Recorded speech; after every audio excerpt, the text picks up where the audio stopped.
Hello, everybody. This is Joshua Hatton with the One Nation Under Whisky podcast. I'm joined today, and I'm joined, as always, forever, by my good friend, my business partner, Jason Johnston Yellen. That's it. That's.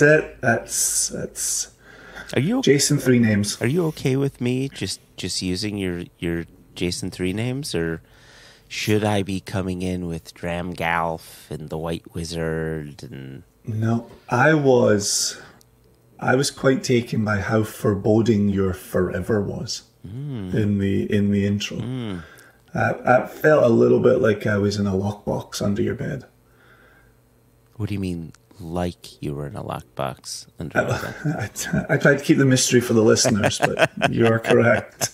You're correct. You know what I should have said? I'm joined. Was nothing. Let's make it pretty clear. What's nothing? That's good. What I should have said is I'm joined today and always and forever, whatever those words are, by the newly minted 47-year-old Scotsman living in the Shenandoah Valley of Virginia, America. It's true. Yeah. It's true. It's true. Today is the day after my birthday. And I did a lot of really good drinking. Okay. But I didn't have an alcoholic beverage after. Well, let me say this. I didn't have a real alcoholic beverage after about 3 p.m. I had a beer around 6. Okay. And then that was it. That was the alcohol. With that said, the day started, to be clear, the drinking day started at 11 a.m. with manzanilla, a lovely sherry gift from your good self. And that was followed with Quiche de Mojo. Is it what's the name of the brand? It's Sentidos. Sentidos. But yeah, so it's them, but that's interesting that you went from manzanilla to mezcal, because I always think of mezcal kind of like how we approach Isla whiskeys. When you're doing a lineup, mezcal's going to go toward the end. You want to hear what followed the mezcal? I do have to say that Quiche de Mojo was a recommendation from Anthony Levinson at Roma, another 4-letter word that is different. And it was a tremendous recommendation. He hit it out of the park with that rec. Yep, it's a good one. I got myself a bottle, and I got you a bottle. Yes. So you are sitting with a bottle in Connecticut. And it hurts to say so. You know, every time I tell you that. And as you rightly point out, the mezcal was followed by some 2017 Fescio Lagavulin. What was the 17? It was the 16-year-old fish bottling. The 17 was the 16-year-old? Yeah. Oh. In 2017, they released the 16-year-old Lagavulin. And was it just basically a cast strength version of the regular 16? I don't remember, because I have a bottle. Actually, I have 2 bottles. And I know I tasted it in 2017, but I don't necessarily recall what it is. Was the 2017 the one that we enjoyed with Jess at the Jubilee? That's a good question. The 2017, we would have had on Isla, because we were on Isla the next month doing the Great Isla Swim. Yeah. Yep. This is double matured in muscatel cask wood. Yes, that's right. Kalila and Lagavulin that year had a muscatel finish. That's right. I do remember that. So there you go. So then we followed the 2017 Fèis Lagavulin with the 2015 Fèis Lagavulin. Good Lord! Now that's angel's tears right there. That is my second favorite whiskey of all time. Yeah, it's way up there, and the auction prices are already stupid on it. And I think I'm halfway through my last bottle of it. Oh, jeez. which is why it gets pulled out for the special occasions. But distilled in 91, bottled in 2015, 59.9, which is a pretty high Lagavulin. Oh, jeez, you wouldn't know it. Correct, you would not. Right. Yeah. Just double checking here. The 2017 fish was 56.1. Okay. Then Yeah. we followed the 2015 Lagavulin with the Kilchoman, the Whisky Exchange 2021 release. The one where I read the notes from Billy Abbott and just said, I gotta get a bottle of this. Sent the link to you, sent the link to Elijah, highly recommended it to Jess since she's already in the UK. And holy moly, it is such a full, bright, citrusy Kilchoman. Yeah. It's an incredible bottling. I cannot wait to give it Any regrets? I'm having a little chuckle here because the other week when you and I were in Kentucky, I brought your bottle that I'd brought in from the Whisky Exchange for you, and you didn't have room in your luggage to take it back, and so I took it all the way to Kentucky, and I brought it all the way home from Kentucky. But it's a bourbon matured single cask. For anybody searching for it, it's cask 197/2007. 50 ppm, bottled at 3.9%. And Billy talks about singed orange peel and smoky toffee. And Sounds amazing. Yeah. it was absolute poetry when I read the notes. And in a lot of cases, and you and I have talked about this on and off over the years, in some cases, poetic tasting notes are just that. They exist as a note. Get the whiskey, there isn't a connection. Yeah. But when it comes to Billy writes things like chocolate limes, which is the Lechig that you and I talked about at the turn of the year. Right, that's a note that I've never written. I've never said to somebody in a tasting, but I've read it from Billy a couple of times, including with this Kilchoman, and he has been so right about it that I trust Billy's notes wholeheartedly. So got the Kilchoman just on the strength of his tasting notes. Absolutely not disappointed. Shared it yesterday. Brilliant, absolutely brilliant. Yeah, when you sent me those notes, I feel as if you sent me the notes, but not necessarily connecting it to a bottle. Just say, or maybe you followed up with the link to the bottle, saying, I think so, yeah. Saying, what do you think about Billy's notes here?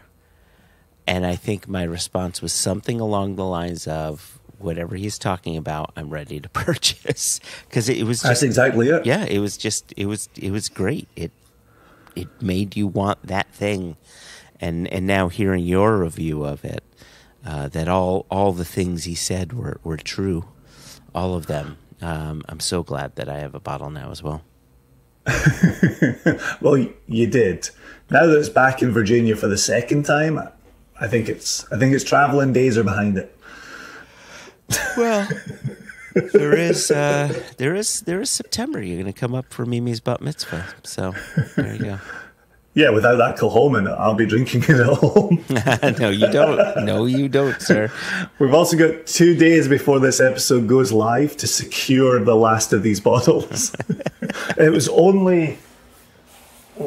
Sorry, I put the bottle back down again. Only 204 bottles from this bourbon cask, and I'm holding bottle 154. And it's got to be a barrel, because they're only using Buffalo Trace bourbon barrels and not hogsheads. So right. Go. So 204. So we've got a couple of days. But here's what I really enjoyed. So we followed that with the, again, Kilchoman. This time the Southern California Whiskey Club selection of the 8-year-old Ruby Port Quarter Cask. Got it right next to me. That is a lovely little drinker. Yep. Right, that's an absolute terrific pour, and the port absolutely works. Yep. We spend a lot of time talking about that oil and water aspect, but when it works, it works. And what I then did was, after finishing up the Ruby Port, I went back into the Whiskey Exchange. And that's where I was really struck by how citrusy the bourbon cask Whiskey Exchange selection is. Yeah. So the last thing I'll say before telling the listeners what I poured for your birthday separately. And no, I think you may reveal that you had another pour or three yourself of other things. But whenever I conduct tastings with a group who's beginner or intermediate, has dabbled in peat, doesn't necessarily like peat, things like this, and the last three whiskeys will be peated whiskeys, or I'm doing just a straight up Kilchoman tasting or something like that. For whatever reason, this trick that I'm about to mention seems to work best for Kilchoman, where I say to people, or best with Kilchoman, where I say to people, raise your hand if you don't like peat. And, 60% of the room raises their hands. I say that's fine. We're going to get past that. We're going to dig past that. And my trick is taste the first whiskey, then go to the second whiskey. Now go back to the first whiskey, then go to the third whiskey, then go back to the second whiskey, and then back to the first whiskey. And what you're doing is you're creating that context within your brain, right? If you're not a fan of or very well versed in peated whiskeys, the synaptic connections between your tongue and your brain, they're speaking different languages. So you have to create a new language through context. And I think when it comes to Kilchoman, even though it's heavily peated, 50 ppm, same peating level as Ardbeg, you can more easily, pun intended, dig past the peat to get to those other things. Like you had said, the citrus just popped after you had that Kilchoman with port. So that when you said that totally made sense to me. Yeah, no, I think the context is hugely important. What I then did, I didn't pour any more bottles, but I did exactly what you're saying there, is I pinged back and forth between the bottles already poured, returned to the 2015 Fèche, and it's just so good. And it's interesting because there's not a single note that I go out my way to identify in the 2015. Yeah. I just simply say, as an entire experience of whiskey, it's absolutely delicious. And that's not normal for me. I'm normally picking and teasing out little bits here and there. Yeah. And that 2015, I just say I don't even want to do that with it. No. I just want to sit and be enveloped by the entire dram. Yes, 100, and that is the proper way to drink that whiskey. Right? Yep. Right. So there you go. So that was good pouring. That was good early afternoon drinking, and then had a little beer, but one beer, and then that was me the rest of the night. Well, in honor of your birthday, I started off with a cocktail that had some Herb Garden Damask Rose gin, some California Amaro, a bit of ginger beer, some raspberries. It's called the Texas Rose. It was absolutely wonderful. And then I capped my evening off with an Invergordon that we bottled from 1974, because that's your birth year. Yes, I appreciate that. Thank you very much. I appreciate that photo that you sent through. I was like, yep, that is 1974. It is the thing about pulling out that 2015 Fèche Lagavulin distilled in 1991 and just thinking, 17 years old, right? Just on the cusp of going off to America for the first time when I was 18, or just going off to university or wrapping up high school like that. Yeah. 1991 was a cusp year, and here I am drinking this 24-year-old whiskey from then that in itself was bottled 6 years ago. It's those numbers are all starting to get a little serious, and I know you don't like when I get modelling, so I will push on through here. I know you don't like this type of chat, so but I will say it was a ton of fun, absolute ton of fun. Good. And I live to tell the tale, and and now we embark upon another trip around the sun, and we see what life looks like 365 days on from this birthday.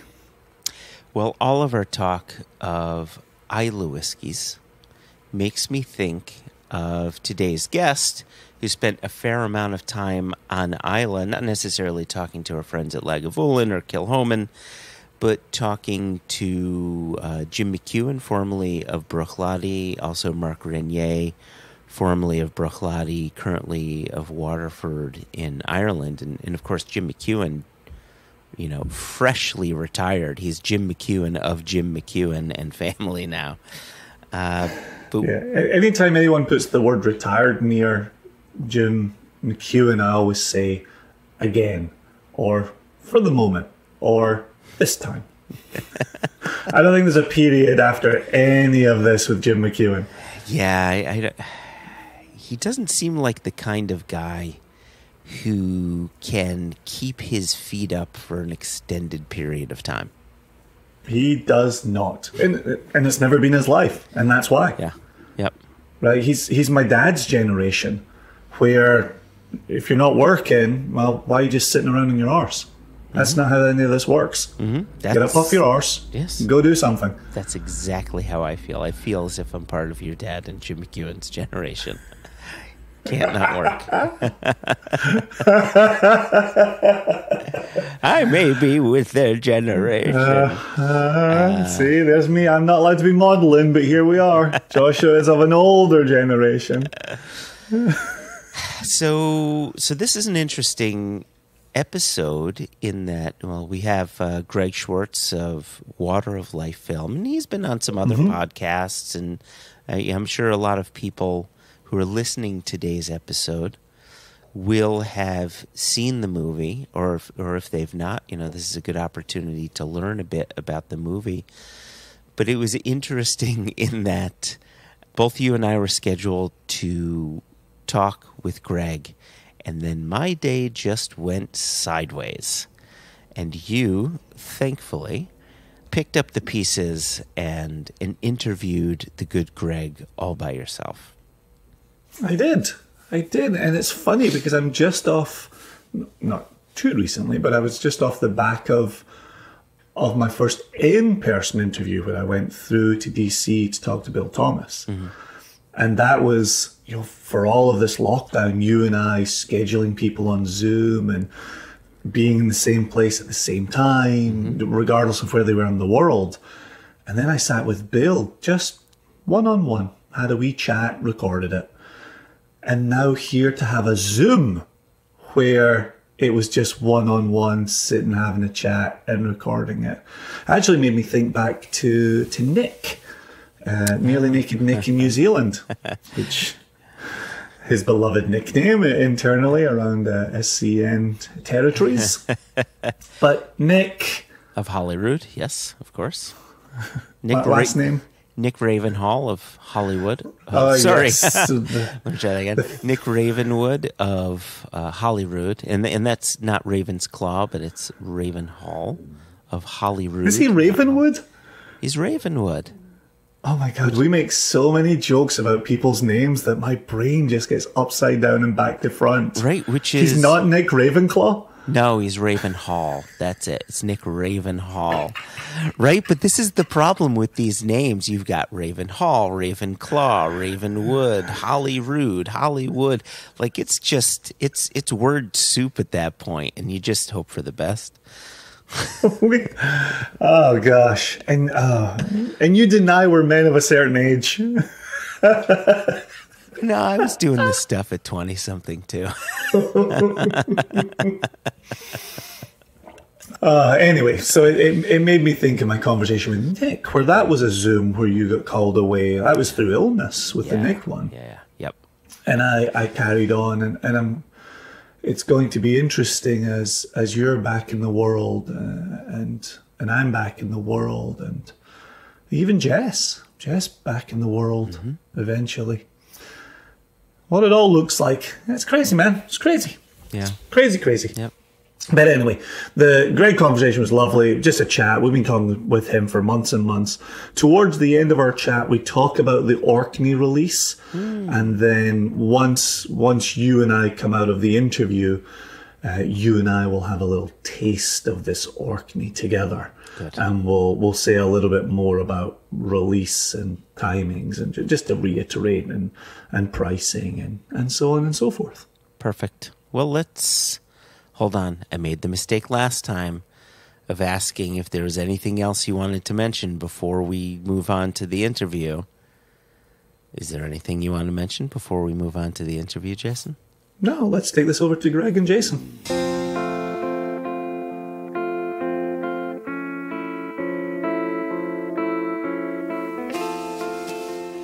So, Greg, thanks very much for joining us on One Nation Under Whisky. This has been a long time in the making. We've been having conversations with you for months and months. And there was a tasting that we all attended that I think was last fall. And we've really been talking pretty regularly ever since then. Is that your recollection? Yeah, absolutely. I mean, the Bakersfield tasting, right? That's the first one. Yeah, that was Single Cask Nation, dedicated tasting with Bakersfield Group. Yeah, that was a lovely gathering. I don't know if pandemic had quite hit us at that point. We were only 6 months in. Yeah. Right? We were still newbies at that point. Wide-eyed and innocent. I'm curious, what's the pandemic looked like for a filmmaker? Well, I mean, it's certainly not the way we envisioned rolling out the film, you know. But I will say this, we've made the best of it, and I think it's worked for us. We were, you know, I'm fond of saying that I've read numerous articles in the media about how people are consuming more video at home than ever before, and people are consuming more alcohol at home than ever before. And I happen to have built a house at those crossroads, and so it's guilty. So it was challenging. I mean, we were meant to debut the film at the Festival in 2020, and when that didn't happen, the film was ready. So that was May. It was a year ago, and then That's incredible. We sat on it until about September, and then we decided, okay, we need to start coming up with a plan. And then, so then we kind of came up with a plan to do January. We didn't want to kind of get lost in the holidays, so we decided to focus on. We picked Burns Night, and nice, very nice. We had this in our last episode when we spoke with Lee and Bree at Backwoods. They were getting ready to debut their whiskies when the pandemic hit. And now we're speaking to you, getting ready to debut a movie and the pandemic hits. And their comment, I thought, was really, really a good one, where they said we were really deflated. And then we started to work our way out of this. And it almost felt like we ended up with a better opportunity than the one we'd originally imagined. I'm listening to you here. You've kind of got this, it was Fesh 20, but then people were drinking more at home and watching more at home. Do you feel like you the internal term that Joshua and I use is polished the turd. Do you feel like you polished the turd here? I do. I mean, it's shiny as can be. It's, part of it is we were really blessed to get Fiona O'Connor come on as our head of marketing, because once she kind of got the concept of what we wanted to do, we're a team of filmmakers. She's a professional marketer. And when she's like, okay, this is how we're going to do this, we're going to roll this out online. And that combined with Trevor and I actually took an online class. There's a very well-known independent film distributor named Peter Broderick. And Peter and his business partner did an online class about distributing films it wasn't specifically about a pandemic. It was more like the new way of distributing films on your own, of taking them out online and doing it digitally. And Peter feels like, and I think he's right, that this was actually going to happen in the world of smaller films anyway, because there's a movie about whiskey isn't going to have a great theatrical run nationally anyway. And it's going to be a set-top box. It's going to be a TV, a stream kind of thing. So we were so inspired by those two things that it just the pieces started to click into place. And then, we started, the plan was to do Burns Night. And our response from the people featured in the film was so good, it became 6 nights. So we out Robert Burns. Well, the thing that I always tell folk about Burns Night over here is that Burns Night associated with suppers, these nice big Burns dinners with a little bit of drinking, a little tipple. They would run in Scotland for 3 months. And my dad would start attending Burns suppers around the middle of January and go right through the end of January, all the way through the month of February, into the month of March. And sometimes the mid or the end of March would signal the end of Burns supper season, right in time for golf season. And so he would just transition from one to the other. It really took up his winter months quite nicely. But in listening to you here, we know who Trevor is, we know Fiona, we know you. Could you tell our listeners, can you talk to the team for us, since we know it's not just Greg Swartz behind a lens here? Absolutely. So the idea came to me first when my wife had never been to Scotland before. We went for our 10th anniversary. It was on that trip that I started kind of plotting this idea. And Trevor is Trevor Jones, my business partner, and he's also my next door neighbor. And we're good friends. And what we do Which one came first? We were business partners first. And we had a baby, and the people moving out next door, I decided I was going to play a role in trying to see who my new neighbor was going to be. Because I had a baby. And so I recruited friends, and he loved the place, and they moved in. Now they have kids too. So our kids have sort of grown up as my daughter considers his sons to be siblings. Oh, that's very cool. Very cool. So he and I do a lot of our meeting on our front stoop that we share, and it even though it's in LA, it's very Brooklyn. It's a big, wide cement front stoop, and we sit out there and drink whiskey and talk, and that was the beginning of this. And so then the next step was I have a cinematographer friend of mine who's one of my best friends who lives in Pennsylvania still, where I'm from originally. He has an incredible whiskey collection and is a very serious whiskey drinker as well. And so I knew immediately that not only I always like working with him, but I knew he was the perfect fit before. And so he was the next person on board. And then Alphonse Palaima, he was our drone pilot, did a lot of our specialty camera work. Brad did all the interviews and is the cinematographer of the whole film, but Alphonse worked for him. And both of them are producers as well. And then we recruited Trevor and I both knew a producer who we knew from the U.S. who was Scottish but had moved back to Scotland. Then we recruited her to sort of be our feet on the ground in Scotland. And she and her husband have a production company there in Falkirk. So, okay. Who's that? Leslie Ann Morrison and her husband Greg McNeil.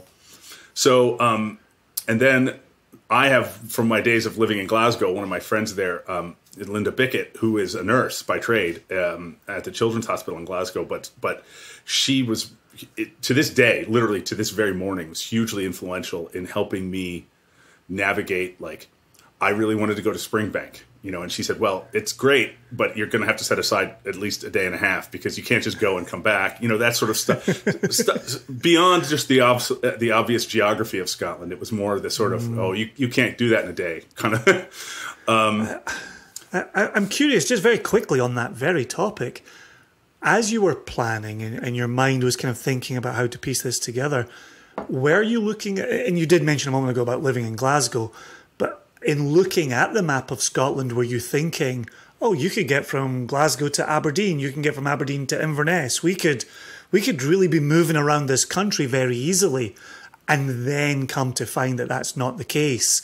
Did you have a little bit of that going on? Obviously coming from California, you and I talked before we hit record about driving from LA to Orange County, really taking an unnecessary amount of time, or nighttime drives to San Diego. What was your view of moving around Scotland when you looked at it on a map? Well, I know Scottish geography pretty well. I would say better than most Americans for sure. And I immediately knew that I wanted to build the shoot around 2 epicenters and then kind of expand from there.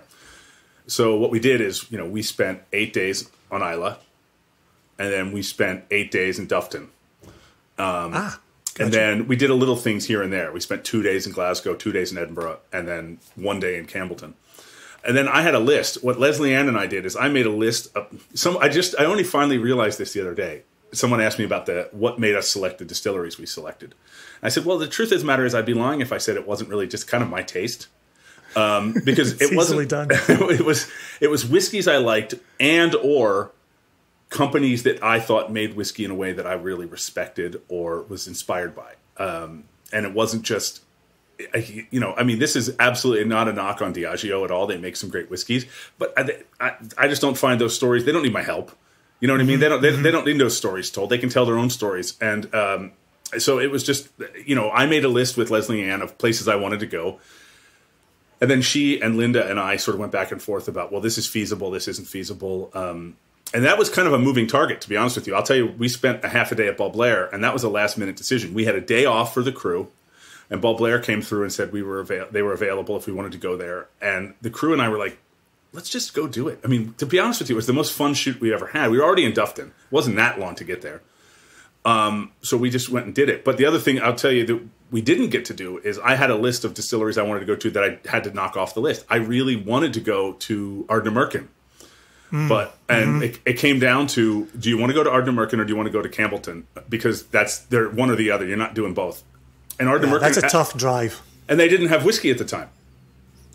So it was just a tough decision, but we didn't go. But you seem like a man who would find a reason to return. In 3 hours, literally in 3 hours, I'm doing my live Friday broadcast. I'm talking to Alex Bruce and Connell McKenzie. Oh, brilliant! We've delayed. They're back from their walk. We've delayed the start time because of the football match. So yes. I had a friend text me about a goal, but I learned a long time ago not to watch Scotland play in professional competition. It doesn't end well. So that's good. I'm glad you've got that chat lined up with them. So as you're talking there about near and dear to your heart and that kind of being the way you planned this, you mentioned earlier about being a natural-born storyteller. When you were conceiving of this project, what story were you looking to tell? I unapologetically was inspired by Jiro Dreams of Sushi. Brilliant movie. And the thing about that movie that's so inspiring to me is that movie is not about sushi. That movie is about passion and creativity and craftsmanship and dedication to craft. And agreed. You could have never eaten sushi nor ever eat sushi in your life and still love that movie. And I wanted to tell that kind of story. I didn't want to do a tour of a distillery and say, this is a mash tun, this is a washback, and this is a low wines receiver. There was a series that was made a few years ago. David Heyman made. In the U.S. it was called Scotch: The Story of Whiskey. I know it was called different things in different parts of the world. Okay. It's on Amazon Prime. It's 3 1-hour episodes. I was going to ask you if it was the one on Amazon Prime. Okay. And I know which one you're talking about. It's really good. It's very entertaining and interesting, and it's just not what Brad and I, really specifically, our cinematographer and I, we were like, I don't want to do that story. I don't want to say, this week I'm at Springbank, and they're going to teach me about shoveling peat. And this week we're at a cooperage, and they're going to help me raise a barrel. And, I didn't want to be on camera. First of all, I'm not a performer, and I didn't want to be a host. And we just wanted to tell a story that really focused on the people. And the Bruichlotti's outsized role in our story came about as we made the film. It wasn't planned at the beginning. It was we had picked a bunch of distilleries that we thought all had interesting stories. And then as we shot, and then later as we edited, we kind of were like, okay, this is the most dynamic story of all. And, so it changed as we went. It's interesting you say that, because in one of our first conversations, the distilleries you were talking about that fit this rubric are the same distilleries that we take our Whiskey Geek tours to. And it's those ones that are interesting and passionate and have their own story that we can bring people to them and say, look at these spiders' webs up in the rafters at Springbank, up where the mill is powered from. Like those are nice things to see. And then not naming names, there are other distilleries you visit where it's all health and safety, and you have to stay within the lines, and you have to wear the high-vis jackets, and that's a very different experience. And so I've always felt at one with the movie that you're trying to make, the story that you're trying to tell. Yeah, and we had the same experience. And it's funny. My favorite thing about Springbank is, and we don't have this on camera. They said this while we were walking in. They said that somewhere in Springbank, and I have no idea where. And this could just be an apocryphal story, but that somewhere in Springbank there is a light switch on a wall with a piece of tape over it that says "Do not touch." And no one who currently works there knows what it does, but no one wants to be the person to touch it. Now, if they really cared, they could take the plate off and look.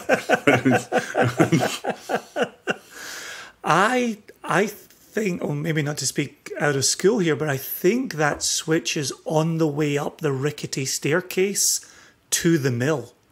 Because I think one of our group pointed it out to Randall Watson, who was walking us through, and he'd simply said, keep walking, don't touch it. The other one is the little chalkboard that they've got at the end of their grain bins, which is full and half full. And then if it doesn't say anything, it's empty. Like it's just so good. So good. So what kind of response did you get as you started reaching out to distilleries saying, I'd like to make a movie? Did you even say that? I'd like to make a movie about you, featuring you. What was the pitch to the distilleries? That we wanted to make a film about the craftsmanship of making whiskey. And craftsmanship was always the word I used all the time. We struggled a lot, I'll be honest with you, just to be somewhat politically correct with the sort of gendered use of the word craftsmanship. But I wasn't gonna say craftspersonship. It's just and I looked for other words that spoke to it as well, and I didn't. But and I felt bad about that because we do feature women in the film, and that was really important to us. But that was the word that Leslie Ann and I kind of settled on. That was what we were going to tell them this was about. This wasn't going to be here we are on a ferry ride, and here we are doing this. It was going to, and no one said no to us. A couple things didn't work out, and I'll be the first to tell you. I think I may have mentioned this to you in email last week. It drives me crazy, and it drove me extra crazy listening to you guys interview him. That Dr. Bill's not in the film, but he wasn't in the country when we were shooting the film. He was in India, and they were, actually, Ardbeg did an event for us to help promote the film before we shot it here at 7 Grand. And the local Ardbeg brand rep did an event for us, and we were, I'm a big Ardbeg fan, and we really wanted to spend some time with him, and he just wasn't available to us. And the other one was Kilchoman was in the middle of getting new stills put in, and like the whole place was a complete work site. So we have some B-roll of Kilchoman, but we don't have any interviews or anything there. So those are the only two. Yeah, if I could take umbrage with you in any way, it's the absence of Kilchoman, but knowing that you have a very valid reason. The shelving unit over my shoulder here is all Kilchoman, and so I'd be excited to see. Again, we're talking returns and other parts, and I'm sure Kilchoman again will be in your future. Those are the two that bugged me. Those are the two I really wanted to. And, the funny thing is we didn't think we were going to get to talk to Billy Walker at all. And then David Keir actually reached out to us and said, if you guys are still in the country, we can give you a half a day with Billy. So we, stopped the car on a 1-lane cow path and turned around. Well, and he's such a good addition to the film as well. I like his take on the industry. I like his take on even independent bottling. And for somebody who's been known for really being associated with very large brands, or, they're not really large brands, but they were larger than the smaller brands that I normally think of. Yeah. And the fact that he could build them up and sell them on. And now Glenallachie has come out of nowhere to be on radars. And yet that guy is talking about independent bottling. It was really wonderful to hear. I did like his involvement with the film. Well, David, no, it wasn't David. It was actually Ben Chambers from Glenallachie told us that they said, the pandemic was really tough for Billy because he's truly obsessed with his work. And every day was like, I don't care. I'm going back to the distillery. And they'd kind of talk him down. I'm doing it. I'm doing it. I don't care. I'm doing it. And he'd be the first person there and the last person to leave when he could. That's certainly Billy. Obviously, on the podcast, we've interviewed Ali Walker, son of, and had a great time. And to see Ali make a move over into independent bottling now as well. And it's great. We always talk about pitching up at Ben Riach. for our annual or even sometimes semi-annual no from Ali Walker. But it was always a lovely no on getting more casks from him. He always made us coffee, always offered us drams. It could have gone a lot worse. And so now when he and I sit with a drink or over dinner, it's, who are you getting all your no's from? I'm glad those are in your life. So I'm curious, when you met up with Billy, were you expecting him to say as much as he did about independent bottling? Was that part of the plan, or that was kind of his take on the industry? I think he directed that a little bit. I certainly was, I started to make my own personal line historically where I wanted to go back from sort of the idea of single malts. And, one of my favorite lines in the film, it's actually, we named the whole one section of the film, Who on Earth Would Want to Drink Single Malt Whiskey? This idea that Gordon and MacPhail was setting these whiskeys aside, and they thought that George Urquhart was eccentric to the point of mad. For who on earth would want these things? Why would you? And there's no value in it. And I tried to put that in the film, but it didn't work. We actually have Stephen Rankin explaining it. It just wasn't very visual. It felt like you were watching an Excel spreadsheet. But they were talking about he talked about the value of a 4-year-old whiskey versus a 40-year-old whiskey, and the difference between a blend and a malt. And the difference at the time in the 60s that you could make was maybe you could make another £1.40 off of the single malt as opposed to selling it to blend. There was no value added by it being a single malt. And he explains it very well, Stephen does, but it still was just a bit wonky numbers land. And, wow. But he did it anyway, even though he had, at the time, no concept of it becoming this hugely valuable commodity. And then so once we had started spending a lot of time at Gordon and MacPhail and really studying independent bottling more and more, I got more and more interested in it. And like I said, the film evolved as we shot the film. And then what I had done, I didn't say this earlier, Brad and I went over, it was just me and Brad and Leslie Ann. We spent a week together kind of doing preliminary stuff, getting to know people, choosing locations. That was in June. And then I didn't want to shoot the film until November because I wanted Scotland to look like November Scotland, come hell or high water. And I just wanted it to look, I think that I always say that I think Scotland is beautiful, but it's not pretty. And I didn't want to take a chance of it being pretty. I didn't want it to look like Hawaii. Not that there was a lot of risk of that. Hawaii's pretty. Scotland's much more stark. So Brad and I had gone already and spent a couple days at Gordon and MacPhail. And that really kind of informed that. So then that changed my interview with Billy Walker and other people as well a bit. I got you. Okay, so that was part of the evolution. And then obviously Jim McEwan becomes a large part of the film, quite a large focus of it. Was that another aspect that built from your time being, boots on the ground, being present? Sure, yeah. I mean, part of it is honestly is numbers, which is Jim was available to us. Rachel Berry was in. We had, I think, 2 hours with Rachel Berry. I had half a day with Billy Walker. I had as much time as I wanted with Jim because he was retired-ish. And, again. and we were kind of using Ardnahoe as a sort of structural point where this is the analogy I always make was that it was like a retired golfer who's now designing golf courses. That's brilliant. And that's exactly what I think Jim was doing there, is that he wasn't making whiskey at Ardnahoe. He was designing the distillery, not the gift shop, but he was designing the workflow of the distillery. Yeah. The long line arms. Yeah, and the worm tub. And so it was a really easy way into the story. Plus, he kind of owns the camera. He just is very charismatic, and it's hard to look away from him when he starts performing. Yeah, and even if you just spend 15 minutes with him alone in his office, he performs from about 5 seconds on. He performs, and he's very good company. Very good company. Yeah. You talked a little bit about what evolved kind of as you were in the process of making it. Was there a particular surprise that came from being there, from putting this together? Anything that you ended up with that you never imagined would make its way into a film?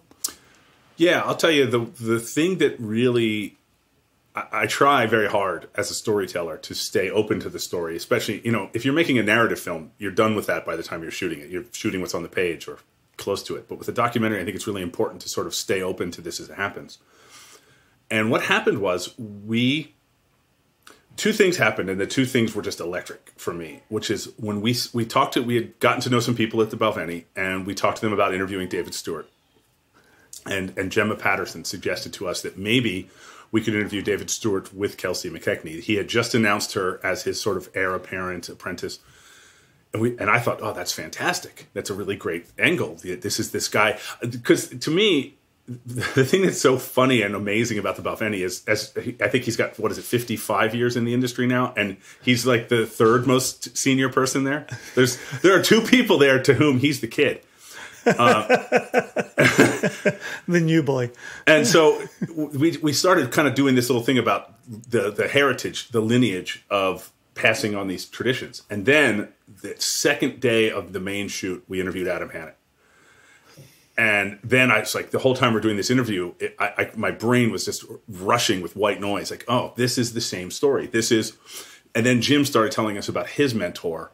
And then I started seeing these threads going back in time. And I was like, this is the story. This is the thing about Jiro Dreams of Sushi that I like so much, that this isn't about whiskey. This is about, I'm a person who mastered a craft because this person mastered that craft, because this person mastered craft. And then when something like whiskey, that goes on, into the mists of time. Yeah, I think I might have said this to you. I say in person, in one of our in-person Zooms, that I think my favorite part of the film was the connection of Jim through being a cooper and into the mentor. And one of the things I always say about whiskey that's most alluring for me is the historical context. And to know that when you drink this in 2021, it's, in one case got roots in 2010. In another case, you get a cast that's got roots in 1990. In another case, you've got roots going back to, the 1960s. I love thinking about what was happening in that moment when that spirit was running. Yeah. And so for you with Water of Life Film to run that historical context was so dramatic and so alluring for me. Well, thank you, because I completely agree. And it's one of the things that really, and an interesting thing to me about Coopers in particular, and the analogy, I talked to the guys at the Cask Chasers the other week, and I made this analogy because I know Bobby there is a Marine. And my dad was a Marine. And I said to him, my dad never called himself, he never said I used to be a Marine. He was a Marine until he died. And Coopers, I think, are the same way. And when we did an advanced screening of the film in Glasgow, the Cooper who when I worked at the Glasgow distillery for a week before we shot the film, they invited me to come work there, and they have an in-house Cooper there who became a good friend of mine and sort of showed me the ropes every day and tolerated me, named Shug McMurray. And Shug and I invited Shug to come to the advanced screening in Glasgow, and he came, and Jim was there, and Jim went up. I said, Jim, this is the Cooper that I was telling you about. And Jim's like, oh, I'm a Cooper. And I thought to myself in that moment, I bet you Jim McEwen hasn't raised a barrel in 20 or 30 years, but he's still a Cooper. And that's a badge for life. It's that apprenticeship, isn't it? Yeah. It's that getting in, it's getting the tools, it's working your way around a barrel. And that part, and I think you just said this a second ago, is a badge. I think that's a really nice way of articulating it. Yeah. It's such an industry, isn't it? Yeah. So how much of a passion did you have for whiskey going in, and how much of a passion did you have coming out? What did those two look like? Well, look, I've been a consumer of whiskey since I was an exchange student, and I was in the Bon Accord before Paul owned it. When I met Paul, we talked about that, and I have actually, hold on one second here. It's right across the room here. Let me grab this quick. Sorry, I just dawned on me that I have this right here. I was going to show it to you. This is the beginning of my whiskey journey. This was my wife and I were doing some spring cleaning the other day, and I found some of my old Glasgow memorabilia, and this is the flag I brought back from. There's a lot Glasgowing on in 1990, cultural capital of Europe. I remember it well. I remember all the gardens down by the Clyde. Yeah. So that's when I lived there, and. So that's when it began. I would say I was, to be honest, a casual consumer, not an immersive student nerd of it all until we started on this. And that our team teases me about how deeply I threw myself into it. Not just into whiskey, although I've certainly done that too, but in the study of it. You know, I have probably 30 or 40 whiskey books here. And, you know, I've been, like I said, I worked at a distillery and learned everything I could there. And so my appreciation of it, and I'm loath to say expertise, but certainly, you know, working knowledge of it has increased tenfold since we started working on this 4 years ago. Well, I'm curious, as you throw 1990 out there, I would have been 16. I was still 5 years away from really discovering single malt and thinking, oh, this is a thing for me. But I had family who were drinking those cheap blends, mixing them with different things. As an American in Glasgow in 1990, what was your takeaway about the Scottish scene, the whiskey scene in Scotland? Because for me, that was a moribund time, and it wasn't really until the later part of the 90s that you really started to see younger people say, oh, this might be a thing. This might be for me. Do you recall what 1990 looked like for you on the whiskey side of things? Absolutely. Two things I'll tell you were, one was, you know, there's because I can't help but laugh when I say it now. There's the Glenlivet, the Balvenie. And I laugh about that, but at the time, I bought into that hook, line, and sinker. I remember I bought a bottle of the Glenlivet. It was this is a 12-year-old Glenlivet, and I'm going to keep this until someday I'm going to get married or I don't know what, you know. And this isn't some random Glenlivet. It's the Glenlivet. And the other thing, though, was that it was just pure dumb luck. I mean, I lived, you know, I was a student at Glasgow, Caledonia, you know, and so we lived in a housing estate called Ruchesi, which most people don't know, but even Glaswegians I talk to don't know it. But as Roy from Aquavitae said, well, that will give you a thicker slice of Glasgow there. And and it did. It was basically Craig Lang. Wow. And it was out past the Bar L. It's still there. I mean, but I was there recently, and it's completely different than it was then. But what happened was two things. There's a whole story about how we got there. They put 14 American and all exchange students from all over the world. They dumped them into this student flat for culinary students. That the culinary school had extra room, so they just put us there. And one guy we met, from Glasgow in the city, was a student, and he was really into whiskey. And he said, "Oh, you have to come with me. I'll take you to this place called the Bon Accord." And I still remember the tables at the time. I talked to Paul about this. The tables at the time were casks. They were old casks, and you sat around this sort of, and it was a real old cask, and it was a same physical space, but a very different place. And this guy, his name was Michael. He was really, really very seriously into whiskey, and he sat us down and he took us on a tour of Scotland this night, my friend Joe and I, and it was a pretty aggressive session, you know, and he took us on, you know, we had Islay whiskeys, and we had blends, and we had single malts, and we had the Glenlivet, and that was amazing to me, and that really opened my eyes up in a way that they never closed again, even if I didn't go too deep into that. And the other thing I remember, and I'm almost certain it was in the Buchanan Galleries. At the very bottom of the Buchanan Galleries, there used to be a wee shop that, listen to me, there was a...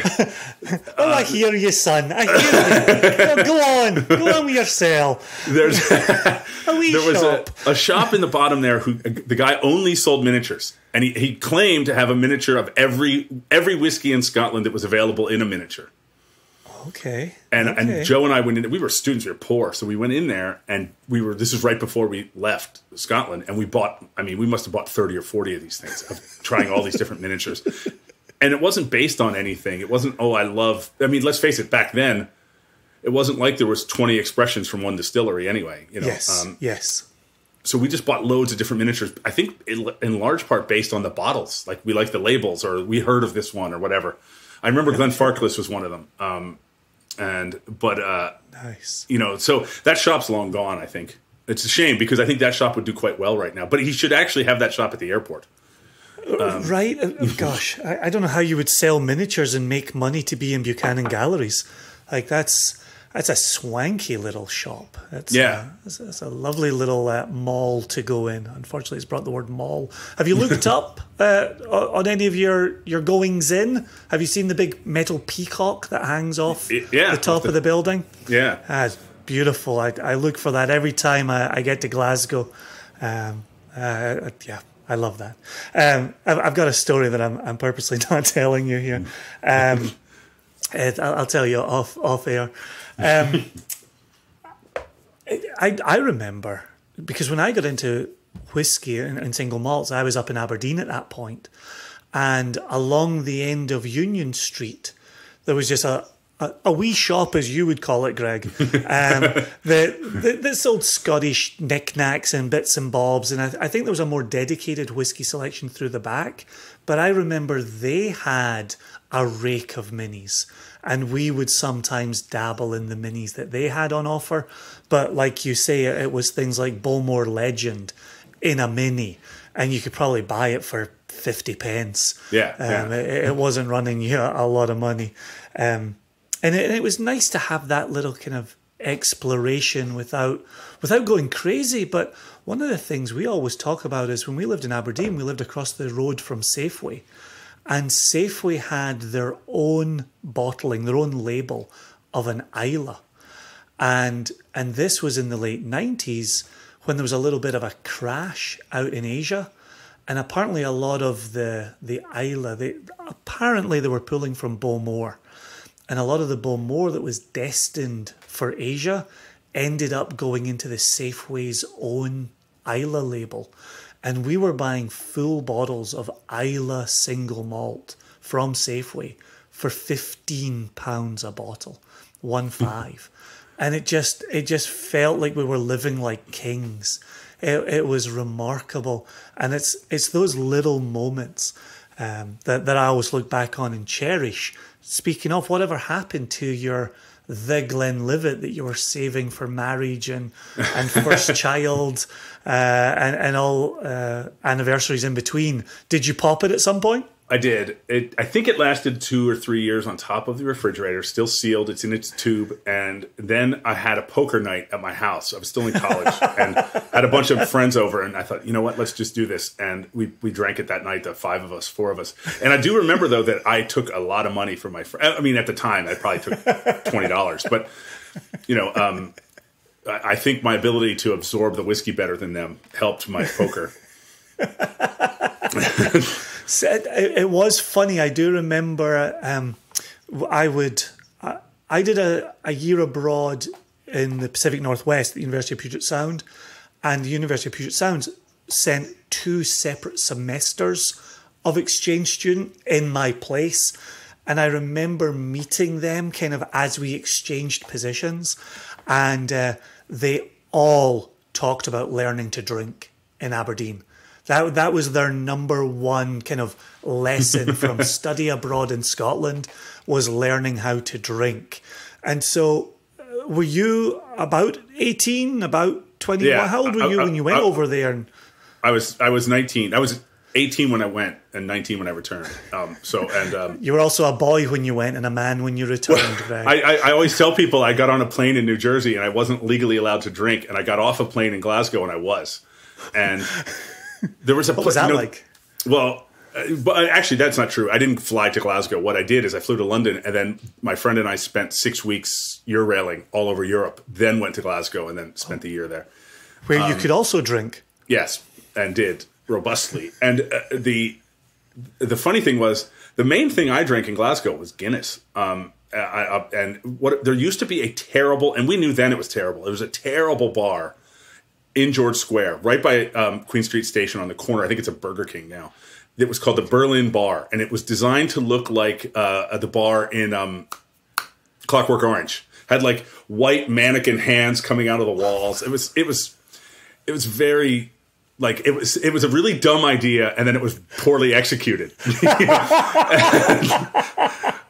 And it was like they had bought mannequins probably from some closed clothing store and then just spray painted them white and mounted them on the walls. But oh my goodness! But we discovered that I think it was Thursday, they had it 1 hour.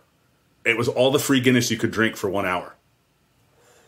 And we would go there and get tucked in. And then we usually hung out at the Student Union. And the Student Union had 99p pints. And so that's, I drank a lot of Tennent's and McEwen's 80 shilling. And, oh my God. I want to get in a time machine and go back to all the Guinness you could drink for an hour. Yeah. Holy moly. They'd pour you out the front door. Yeah. Holy moly. Wow. Yeah, the one that we always reminisce about, and you just got onto this a second ago with the Student Union, is we had a bar up in Aberdeen called Zoo, Z-U. It was actually a nightclub. But on a Monday night was student night, and they would do 90 pence pints of Guinness.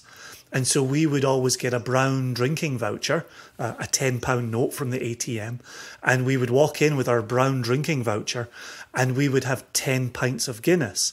You would then collect the 10 pences, and on the way home, we would stop off and get chips, cheese, salad and sauce in a cone, and we would eat that walking back to the dorm further up in Aberdeen. And I always thought 90 pence a pint was a pretty good deal. All you can drink for an hour, that's an even better deal. Yeah, you just had to put up with the Berlin bar. That. I mean, it was fine. It wasn't done. And you could stumble right from there to the night bus back out past the Bar L to Ruchesi. So you've got me beat in Glasgow. We were over in Springburn. We stayed in the Red Road flats that were, a place where they told you don't go out after dark. Don't even just go to the little convenience store, the corner shop. Just don't do it. Get anything you need before the sun goes down, and then hunker down in your flats until you can leave to go back into Glasgow in the morning. Well, they kind of told us that sort of stuff too. The day I moved in there, we met these these little kids, and they said to us, "Are you Americans?" And we said, "Yes." And they said, "Do you know Eddie Murphy?" And we said, "No." And they didn't believe us. They were like, "But you said you were Americans." We're like, "Well, yeah, those two things are also both true. I still don't know Eddie Murphy." And then I remember the kids told us, they're like, "Oh, that bus stop where we would wait for our bus every day, that bus stop, someone was killed there with an axe last week." And we never believed them even then. Oh, really? I had a friend of mine see somebody get kneecapped out the window. They saw them get kneecapped in the street below. Well, look, it could have happened, but we asked around, and it was the kind of thing like an axe murder in Glasgow kids would have gotten a lot of publicity. Okay, so how do we bring this back to the movie, Greg? You're the professional storyteller. How do we bring this back? Yes. I'll say though that it's interesting for me. Like I said, I was a consumer of whiskey my whole life, but I wasn't a student of it. And it was a really weird moment. There's a woman who does a thing in Dufton called the Spayside Whiskey Walk. And it's not affiliated with any distillery. But what she does, she's really cool. Her name's Michelle Myron. And you meet at the Clock Tower in Dufton, and you go on a hike. And you hike to all 9 distilleries, the open ones and the closed ones. And you don't go into any of them because they're not official. You stand in the car park, and she tells you about that distillery, and then pours you a dram from that distillery out of her backpack. And she can't fit all the bottles in her backpack. So even one of the hiking trails, she's got a little kind of lockbox where she swaps her backpack out halfway through. And that's so cool.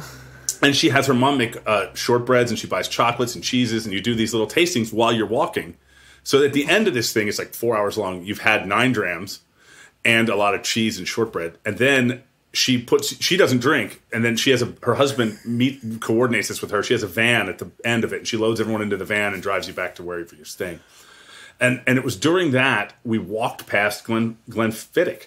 We actually came up the hill back into Dufton, and we were walking past Glenfiddich, and Glenfiddich had the roof off the still house because they were I don't know if this is true, but what she said at the time I remember was the stills were not due to be replaced for another year or so, but whiskey's been booming so much they decided they'd better replace them now to help offset their bottom line for tax reasons. So they're replacing 2 of the stills, and they had cranes there, and they were lowering them in. And I remember looking in the still house and watching this all go on and thinking to myself that I was really interested in the making of it, in the sort of, the people. There weren't people making whiskey there. It wasn't. They weren't using the stills while they were being lowered off of a crane. But it was just something about looking in the still house and sort of starting to ponder the kind of craftsmanship of it all, and it just kind of started clicking from there. And I think by the time we had flown back 5 days later, I'd already started buying books and kind of and a lot of whiskey. I know. I remember I bought a lot. I remember I bought a Glentalker's. One of my favorites. It was a Glentalker's. It was a Lockfine whiskey shop Glentalker's in that square kind of flat bottle. Okay. And I bought a Balvenie Peat Week because while we walked by the Balvenie on that same tour, that was the week they were actually using peat on their floor maltings, and we actually could smell it. And she was showing us that. Beautiful. I'm trying to think what I know. I brought back. I brought back a Bricolati, and I want to say it was a Bear Barley, but I'm not 100% sure which one it was. It wasn't a Classic Laddie because I knew I could buy that here easily.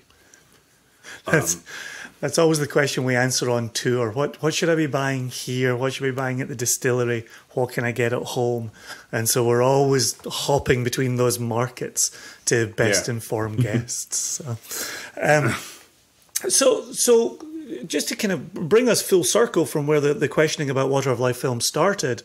So knowing that you wanted to launch at the Feis, then you delayed until the September, then you had Burns Night of this year, so January of 21. Here we are sitting, on the edge of summertime 2021.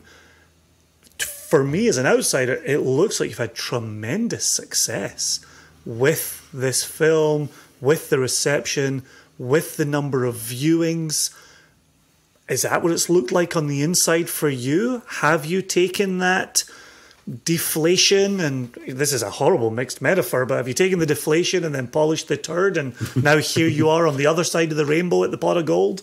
That's the key to polishing a turd. You have to deflate it first, and then you have to air dry it. And no, what we did, I mean, look, the truth is our Birds Night launch was so much bigger than we ever expected it to be, and we were so buoyed by that.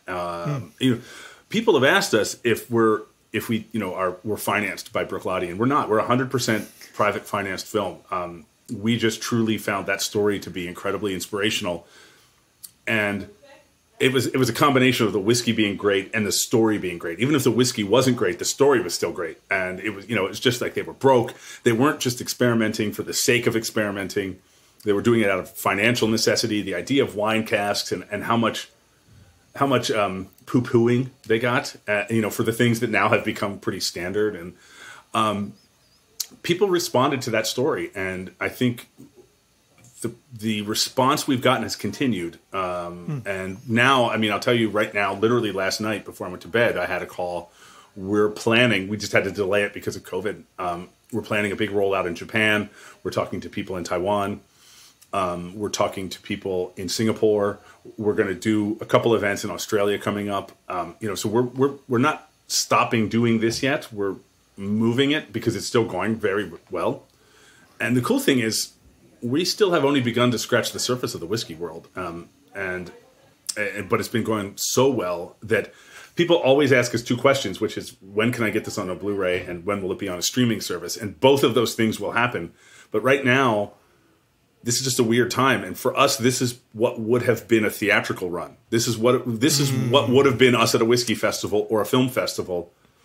And Peter always says that the streamers are great, but they're the last gas station before the desert, not the first one, because there's no more to go after you're there. After you're there, we can't go do more personal events and special things.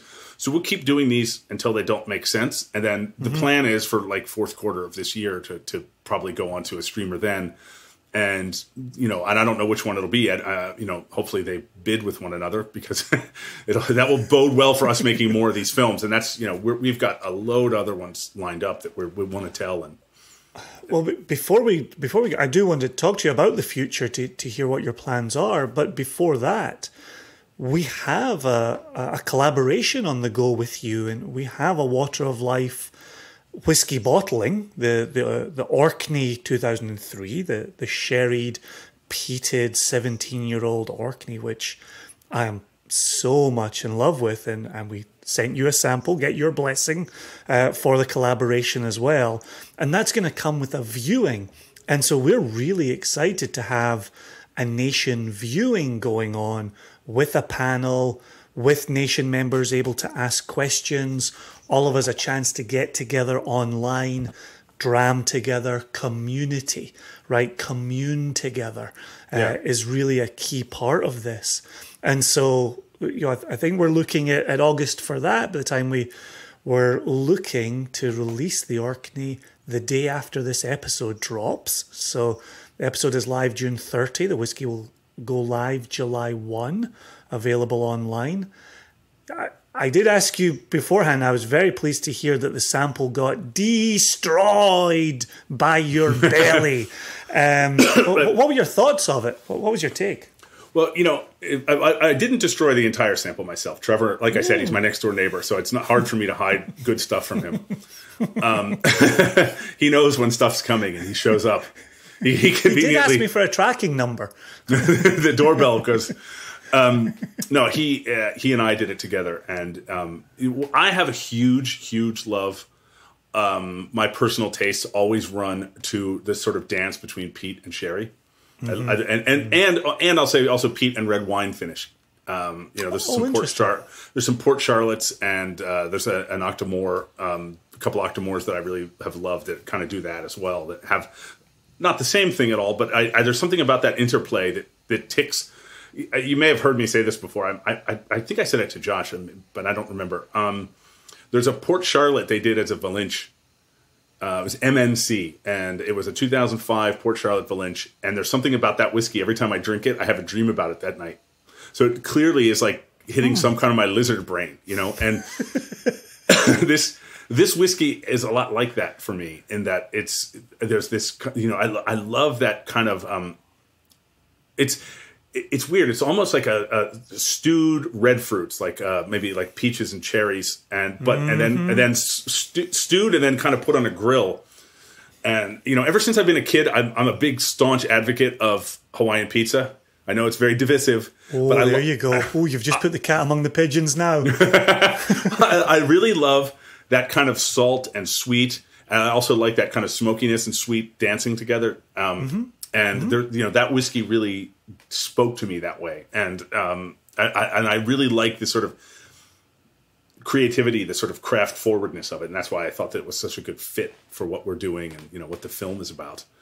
Whiskey aside, have you had the Deadpool pizza? No. It's pineapple and black olive. No. Yeah. No. And so Joshua orders that for his house. The Deadpool pizza. There's a pizza place near me called Lucifer's Pizza, and they have a thing called the ghost pepper pizza, but you're supposed to play it like Russian roulette. They only put the ghost pepper sauce underneath the cheese of one slice, and you're supposed to eat it with friends and film yourselves eating it. And you can get any toppings you want on it. It's just one slice has ghost pepper sauce underneath the cheese. So, oh my goodness. I've never done it, but... Wow. One of our local pizza places, Bella Luna, a big fan of it, Neapolitan-style pizza. And they did a spicy pizza, and I went in for lunch with my wife one day, and I ordered the spicy pizza.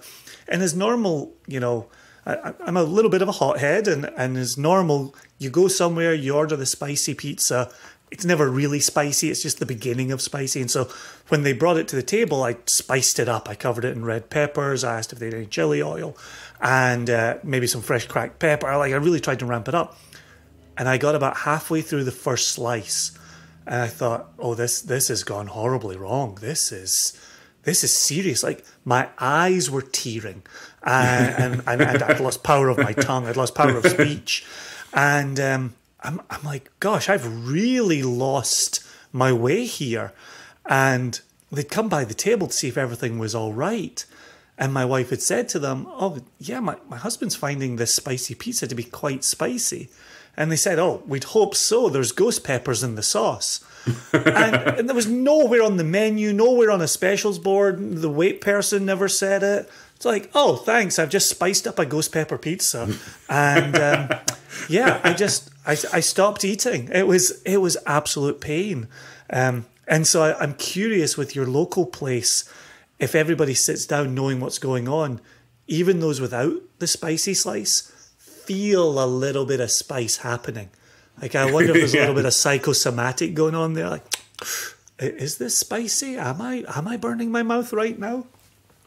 Yeah, and or just being near them and feeling the heat coming off of them. Yeah, ghost pepper's the real deal, man. But no, I'm glad you say what you said about the whiskey. For me, I just don't. I've got the sample bottle sitting in front of me. It should be on its way to our warehouse now. I can't wait to open up a full bottle. But I opened up the sample bottle the other day, and the raisins, the raisiny aroma that even just came out of the sample bottle. It's the real deal. I'm so pleased with this cask, and I'm so pleased that we're able to collaborate with you using this cask. Me too. Because I think it really captures what you're about and what we're about. And so each bottle will come with a ticket to an online viewing of Water of Life film and access to the panel, the Q&A session, the whole 9 yards. And, I'll say that that's my favorite thing about this is the past year, or 6 months, I guess, really, since we started doing this. I love whiskeys that beg to be discussed, that almost make you stop for a second and then taste them and then talk about that instead of whatever you were talking about. Instead of talking about traffic or weather or something, it stops you in your tracks. And that's one of the things that Trevor and I really felt about this whiskey, because one of the things we like to do with these panels and stuff is I think it's possible for the technology to disappear and you just to be chatting with people. And I think when your senses are so alive with whatever it is you're tasting, it's cool. It helps the Zoom evaporate, and you're just chatting with someone about, this, and I tasted this, and then, I can feel this. Like, one of the things I love about some really big cask strength whiskeys is you kind of can feel them here, up in your sinuses, especially like smokier ones, No, it definitely builds. It certainly layers on the palate as well and gets even better as you sit sipping of it, maybe during a session. How are you doing for time? I'm fine. Okay, cool. I'm totally fine. And, the one thing I'll say, I had written down tasting notes when I tasted the sample, and I couldn't find them this morning. I ran out of time. But they were just random thoughts. But I'll tell you the one thing, and it's funny you mentioned raisins is what made me think of it, is what I wrote down is raisinets. The chocolatey component that's as sort well. of dark chocolate and raisins. And one of the things I've always done since I was a kid is I'll go to the movies and I'll either buy raisinets or goobers. And I actually prefer goobers, I will say this. And I dump them into the popcorn. And because again, I love this sort of sweet salt thing. It's a mess because the popcorn melts the chocolate and then it's a disaster. But now I've got my son doing it. And there's something about that kind of, there's the sort of the saltiness of the popcorn and then the raisinette. But that's what it took me to. There was this kind of dark chocolate and the raisin note together. Oh, I think you're absolutely spot on with that. Oh, gosh. I'm staring at this dram. I don't know why I'm not pouring it. Joshua and I are going to taste it in the next segment of this episode. Do you want to tell our listeners a little bit about the cask number? Because there's a special cask number attributed to this collaboration, where we've gone with cask number 2398 for a reason. And I think you could articulate that 1,000 times better than me. So go for it. That's funny. I'm actually looking at the numbers 2398 on the little readout of my camera right now because, so in the U.S., historically, video, most people probably know this nowadays, but if they don't, film and video were always either at 24 frames a second or 30 frames per second. But those are not actually accurate numbers. What they are is 30 frames a second was 2997. And 24 frames a second is 23.98 frames per second. And we shot the film at 2398 because we wanted it to... A lot of documentaries are still shot at 2997, 30 frames a second. It looks more like television as opposed to cinema. And 2398, because it has a slightly more frequent flicker, it gives you this kind of sense that you grow up with if you grow up watching movies. That's just how movies look different. Hopefully, I don't know, I'm not seeing this, but I hopefully do. I look fairly cinematic right now because I'm recording. You do. This is being broadcast at 2398. Because I set I'm using a camera to broadcast this with a really wide open f-stop, so I have a shallow depth of field. I was going to ask you that question because when you mentioned a moment ago about the zoom almost fading away, through the drinking and kind of the atmosphere of booze. I feel, in speaking to you on this Zoom, that you're literally sitting in front of me. It feels like I'm seeing the head and shoulders of Greg. Yeah, that's freaky, man. That's absolutely freaky, even to the degree that your background is in a soft focus. And because I'm so focused on your face. But that's a dedicated camera you've got doing that. It's not just a filter or a special laptop. No, it's a Canon DSLR is what I'm doing, and I'm just running it through. Canon actually now has a webcam plug-in, so you can turn any Canon camera into a webcam. Wow. So I thought it was just because you were dashingly handsome, but you are saying it is all technology. Oh, you just turned the camera off there. Oh, no, turn it back on. So yeah, 2398 is what we shot the film at, because we really wanted to make, and again, back to Jiro Dreams of Sushi, those guys were an inspiration to us because we didn't want to make a film that looked like a lot of talking heads. I don't have any problem with that. We just didn't want to do that. People always say, "Oh, you know, I can actually, if I go outside right now, I can see the Hollywood sign." But that's about the most Hollywood thing about me. I mean, we're a bunch of independent filmmakers who live in Los Angeles. We're not part of a studio system. I mean, you know, we're independent filmmakers, but we did want to bring, like, well, okay, we, as a team, we have the technological acumen to sort of tell a cinematic story, to really go into the drones, to really kind of overcrank the cameras and do some real nice slow motion stuff, to really sort of immerse ourselves in an experience that we wanted it to taste as rich and varied as whiskey does. And so part of that was shooting this at 2398. So that was just a little kind of talk about nerd. That's well, and that's exactly my takeaway is talk about an absolutely spectacular attention to detail.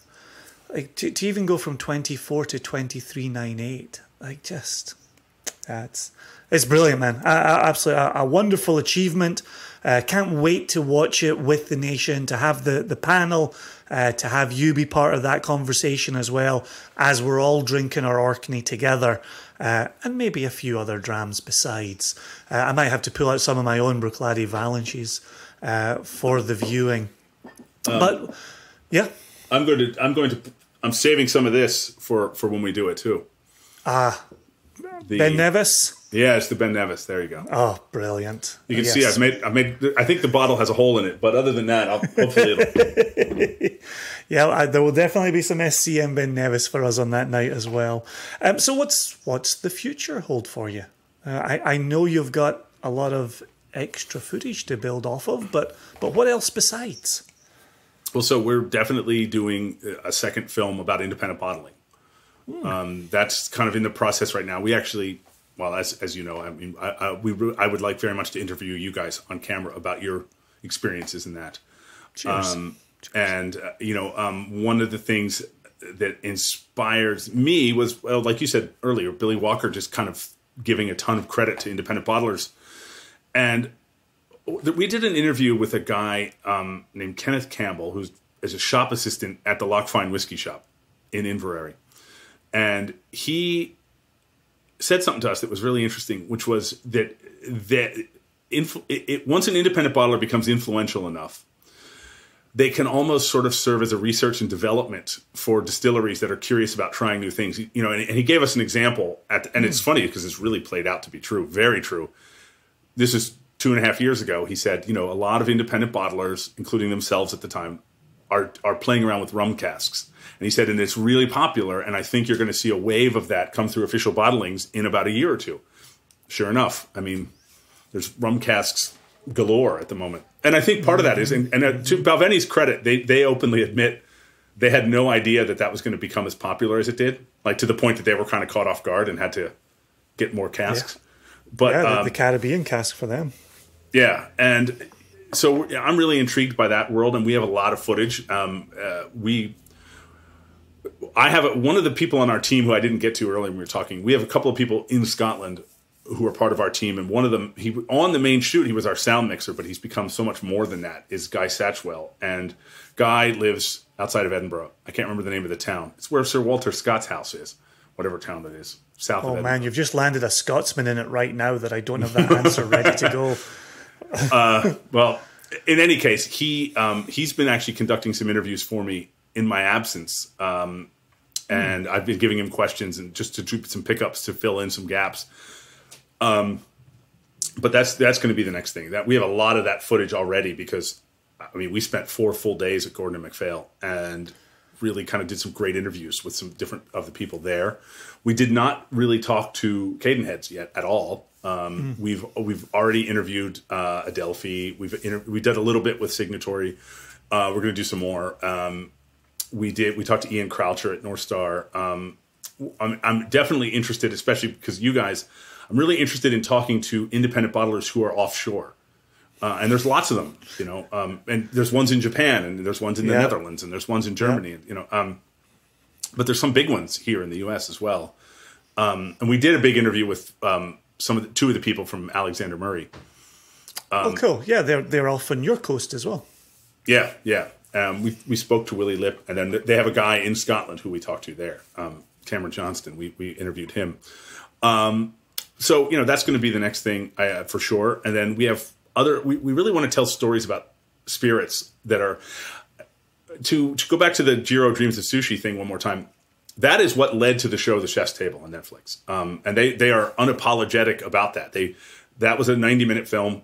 The Chef's Table is 55 minutes, single focus chef each week, same creative team, very similar storytelling style, and we want to do that with spirits. And maybe not. We may not even limit ourselves to spirits because we actually have at least stumbled across one really cool story about beer.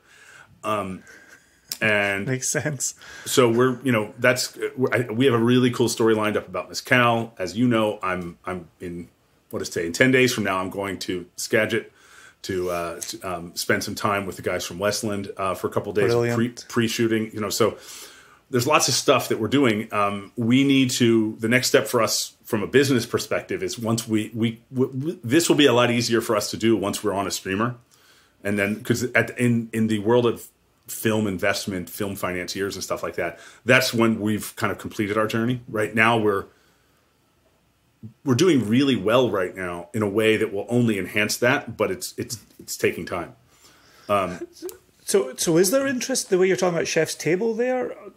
Are you thinking, you know, I don't think TV means what it once meant, right. But are you thinking a collection of shorter films with single subjects? Yes. Do you think that's a way forward for you as well?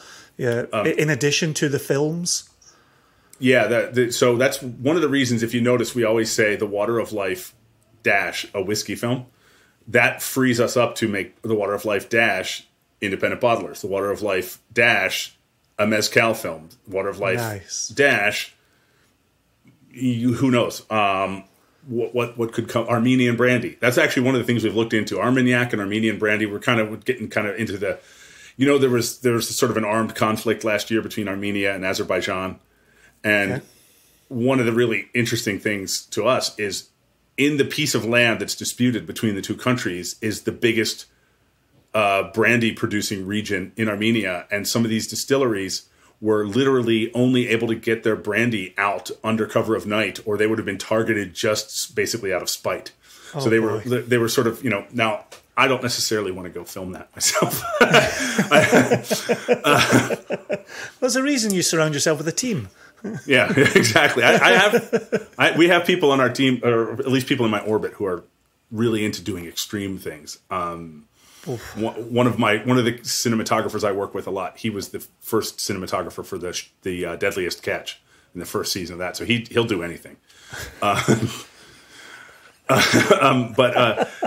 So that's the idea. That's the other reason we always say a whiskey film is because one of the distributors we talked to at the beginning of our launch advised us to change the name of the film because the word whiskey didn't appear in the title, which we thought was nonsense, and it didn't do it. So sort of as a little bit of a nod to that, we said, okay, it's a whiskey film, as if that's a genre, like a kung fu film or a western. Well, I'm glad it's gone as well as it has. I'm really glad that it's given us a chance to meet. I know that speaking with you and speaking with the team over the last 6, 9, 12 months, however time works, has been a real treat. And the thought of being interviewed for, you know, an independent bottler film just makes Joshua and I so incredibly excited.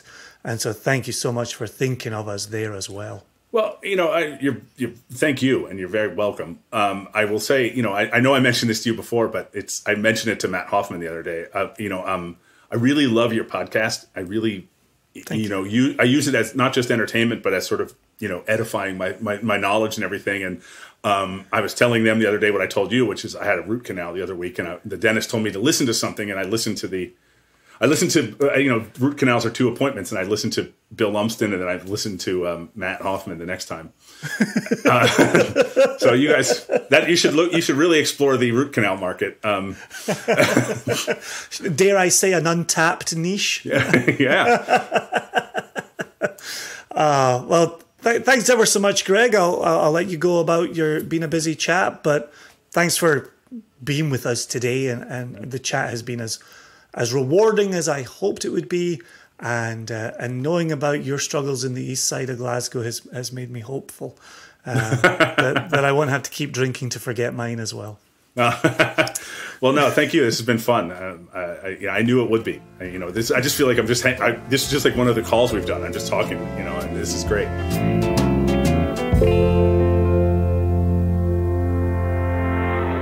That, Jason, was just a lovely conversation, a really good listen, and I wish I was a part of it. I really wish that I was able to join you.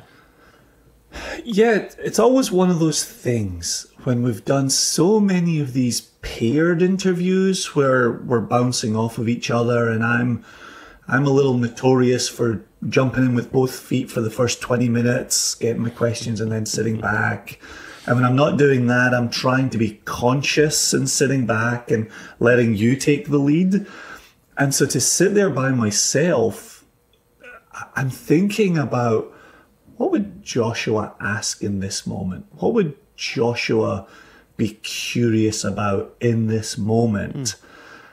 As I'm also thinking about my own questions, as I'm also listening to the person and trying to bounce off what they're saying. And so there are some times in those one-on-one interviews where I have a little bit of out-of-body experience. I feel like I'm watching the interview as a third party and judging how it's going and where it's been and what's not being asked. And to be honest with you, I'm also thinking about the listener. And asking myself, where do the listeners want this interview to go? What questions, if we get to the end of this and I haven't asked a particular question, what would that be? What would be the thing that would leave the listeners hanging? So the whole enterprise is a ton of fun, but not without challenges. So after you were done with the conversation, was there anything that, you've moved on 20 minutes later and you say, geez, I should have asked this? There wasn't, because even the next day you'd said to me, or maybe not the next day, but the next time you and I spoke, and you'd said, did you ask him X? Mm-hmm. And I said, I kind of did. Not in those words, but I kind of did. Mm-hmm. And you'd say, oh, good. I'm glad that came up. Yes. And so it was that type of conversation where I don't think I left anything unasked. Good. Even along the lines of, can we be in your next documentary, your next film, where he'd already volunteered that. So as I said to him in the moment, Greg, you're on wax, mate. If it doesn't happen, we're going to be banging down your door. So before we went into the conversation between you and Greg, you had teased to our listeners that we would be talking about the Orkney bottling and that we may, well, I don't know if you said we may taste it, but while we were sitting around waiting for the conversation to be done, we said we should taste this on wax. So I poured a little bit of the Orkney 17-year-old into my glass. Did you want to go over that now? Yeah. Did you want to touch on news? Oh, no. I definitely want to be tasting this right this second. It was funny because in setting up the interview with Greg and saying, you know, if we can taste the Orkney together and talk about it, and he said, oh, that sample is long gone.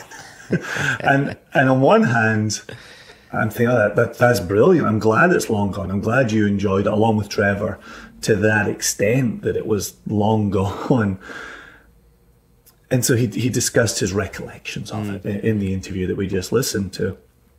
For us, having more of the sample in front of us, I have revisited this multiple times, and I remain excited for the bottle going live on July 1, right? The day after this episode drops, the bottle will go live, and I cannot wait to get a bottle of this in my house and get it cracked and pull from a 750 ml bottle instead of the 100 ml sample that I've been sharing with you and sharing with Greg and by extension sharing with Trevor.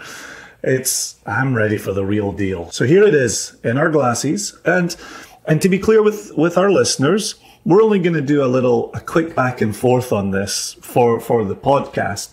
We will have the full tasting notes on the YouTube channel. Correct, yeah. And where I think you can just find us through Single Cast Nation on YouTube. Yeah, exactly. If you just go to YouTube and go to the little search bar and go to Single Cast Nation, you'll find our channel.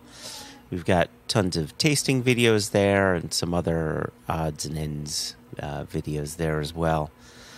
So go ahead and subscribe to that. That would be great.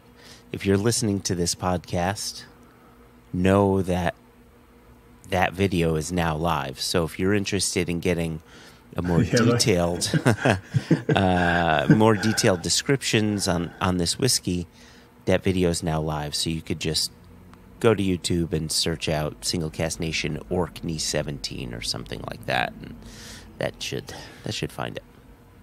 Yeah, and as the podcast is global, I do have to add the caveat that the Orkney 17 will only be available in the United States to online membership of the nation. But if you've got a friend in the US, you could have a bottle shipped to them and then work out the logistics of getting it to you wherever you find yourself in the world. But that's on you. Yep. Is a cracker. God, the nose is just... It just pulls you in with that the initial sweetness, and then the peat just follows in directly behind it. The sweet is like, excuse me, just getting in the door, and the peat says, "Yep, I'm in now." Just bangs it open. And it's that Highland peat that's going on here, right? It's a fragrant smoke that complements those dark fruits of the sherry cask. I'm going to taste it now. It has a little bit, and I know we'll roll up our sleeves and we'll do the heavy lifting for the YouTube video, but this has a bit of the Lagavulin Fischl 2015 about it, where I just want to be enveloped by the whole experience. I don't want to necessarily tease it out and identify a grocery list of items. The whole wash of this is so beautiful.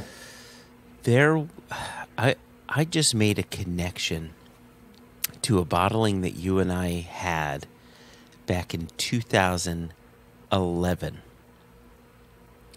Now, this is my first whiskey of the day, and it brings about this peppery jolt on the palate. It just kind of wakes up your palate in a really nice way, with hints of gunpowder, but really, really delicate gun. This isn't sulfur lead. It's the brightness of the pepper that is reminding me of gunpowder. And it reminds me of a Bowmore that you and I had back in 2011. It was an SMWS bottling, and that one was just like a big pepper bomb. But it was this kind of thing that says, wake up, Pay attention to your surroundings. Life is good. And that's what I'm getting here. That's what I'm getting here. Yeah, it is interesting because I think that's what pepper will do in a meal, right? If you're eating a larger dish of something, that pepper will attune you to the other things going on in the dish. And with this dram, I've got this honeyed sweetness going around the edges of the pepper. I've got the rich dark fruits going around the edges of that pepper. But then I've also got a dark chocolate, a bitterness of that dark chocolate that's waking me up as well. I guarantee you, and I'm with you, this is my first whiskey of the day. I guarantee if you had this first thing in the day, middle of the day, and end of the day, you would have 3 different experiences from this whiskey. I don't doubt it. Yeah. Exactly what we talked about in the beginning of this episode, the context here. Change the context and you'll get a different whiskey. And they'll all be phenomenal. They'll all be wonderful. The context will change along the way. So perfectly said. But as we're going on, I remember pulling out that bottle. And what I remember the most about it, maybe a bit more than the whiskey, this was your first time staying up at my house. This was right around the time that we were signing the papers to become a company. It was right around that time frame. And you had slept over, and I was really interested in trying a whiskey first thing in the morning. But I was a bit nervous to say, do you want to have a whiskey? Because what a very different time. What a very different time. But it was one of those things where I knew my palate. My palate, just like everybody else's palate, is wide awake first thing in the morning. But no one ever really talked about it. And so it was one of these things like, I do this because this is where I'm going to taste the flavors the most, but I shouldn't talk about it because it's the morning and it's before breakfast. And I was a bit nervous to ask you, do you want to taste a whiskey? But I did anyway, and you're like, fuck yeah. Yeah, I certainly wouldn't leave you hanging with that offer. Yeah, actually, I just had that moment over the weekend as well, where I was tasting. I can't even remember what it was I was tasting, but it must have been an SCN bottling, because I was drinking it in the evening, and I commented to Tamara, who did not care about my comment, but I just wanted to say it out loud to someone, and I said, "This whiskey right now is drinking very differently from when we wrote the notes for it." Yeah. And when do we typically write the notes for our whiskies? First thing in the morning when our palates are at their freshest. And it's that, and I do this in all of my tastings, all my tastings during lockdown, is I say to people, here's the first dram. We're recalibrating our palates right now. Yeah. Yep. Get this in your mouth, swirl it around, coat your tongue, coat your taste buds, but pay no attention to how it tastes. And now do the same process a second time. Because, as I always say, your palate, your mouth, your tongue has lived a life up to that point of your day. It's these building contexts. And if you're going to pour an after dinner dram, you're not necessarily sitting down to do a full tasting of that dram. No. You're looking for a flavor, an experience, a texture that will complement the experience you've just had at the dinner table. Yeah. And so me having a dram of that SCN late in the evening, or later in the day, in the evening, is very different than you and I sitting down with fresh palates to write company tasting notes. 100%. Yep. Could not have said it better myself, Jason. Context is everything. Context is everything. But I want to reiterate something you've said, and I've you've said it to me multiple times, and I've agreed with you, and I think we've had it on wax in places. You and I were buying single cask Orkneys. I think I can say you and I were buying single cask Highland Parks, because that is a true statement, right? Yes. You and I were literally buying single cask Highland Parks. Yes. In the mid-aughts or noughts or 2000s or the noughties or however people are saying it. And I remember picking up the noughties. I remember picking up a single cask Highland Park, 19-year-old from Beltramos in Palo Alto. Yeah. When my brother-in-law and sister-in-law lived just around the corner from the store. And it was epic. It was everything I wanted Highland Park to be, which was big, robust, sherried, maybe a hint of smoke, a lick of smoke, but not really as a key feature, but as a complementary component of it. And those were some remarkable Highland Parks coming to the United States. And while we have bottled this Orkney that is not Scapa and does not bear an HP moniker, it is reminiscent of those single casks that we were buying in the noughties. Magic, yeah. Right, and I want to say Binny's. Binny's had theirs, and they were in Highland Park livery, and it was the Highland Park bottle, the Highland Park livery, and it talked about single cask and potentially said bottled for. I actually think Binny's may have done two, and I want to say one was like 31 and one was 36 or something like that. Both were similar-ish ages, both in their 30s. I could have that a bit wrong, but knowing Binny's, they do plenty of single barrels. And, but, right, that Binny's, the first Binny's was just as good as the next, was just as good as the Beltramos, was just as good as the 13-year-old from Delilah's, was just as good as some of the ones bottled outside of the U.S. for Maxium, distributors, and I think Jeepers Creepers, I want to say the Netherlands or Sweden or Benelux or somewhere out there. And I asked that question of Jess, where she hasn't had a chance to taste this yet, but I'd asked her, you and Sweet Scott, Chris Hallstrom, you both have such knowledge of the Scandinavian Highland Park single casks. I was curious how this single cask of Orkney would stack up against the Scandinavian Highland Parks, given what you and I know about the American single cask selections of Highland Park. I was curious what profiles were coming out from the distillery into those other regions. Sure. And so I don't have my answer from Jess yet, but I will be following up with her to get that answer. But I'm curious about that. And as another link in the chain here, for me, this 17-year-old is the bigger brother of the 13-year-old Stones of Stenness, Hello from the Magic Tavern collaboration we did a few years ago. 2016, I want to say. Get out. 17. Get out. Maybe 17. Get out. As Jason picks the bottle off his shelf. Bottled January of 2018. Like I said, 2018.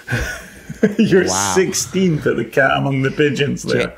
Can I still claim COVID as manipulating time? Or are we past that? So this to me is the bigger brother of that, which is interesting because to my mind, as you transition from a 13 to a 17, I think of a softness, or I think of a more delicate nature. To me, this has become a little more rambunctious. Yeah. Oh, yeah. I would even. I'm about to do a side-by-side comparison. All right. I would even suggest that our 17-year-old is like the Captain America of whiskeys, where it just got some super soldier serum injected, and it became moreish. It became a better version of itself. That's always a good word, isn't it? Moreish. Moreish, You know, that makes me think of, warm toffees and caramel. I've started pronouncing caramel like an American because I've done so many bourbons. Oh, you it's say caramel. And I should just go back to calling it caramel. Because wait. it's caramel. Yeah? Americans pronounce it caramel? Caramel. Like it all just I runs have together. never in my life said caramel. It's always caramel. Maybe you haven't. Christ, spent any time in the South and everybody's saying caramel. Oh, yeah, caramel. It has warm two A's. I like to use them caramels. both. Caramel. Well, you do live in New England. Oh, there you go. I think you copy a few things from Old England. As with an E.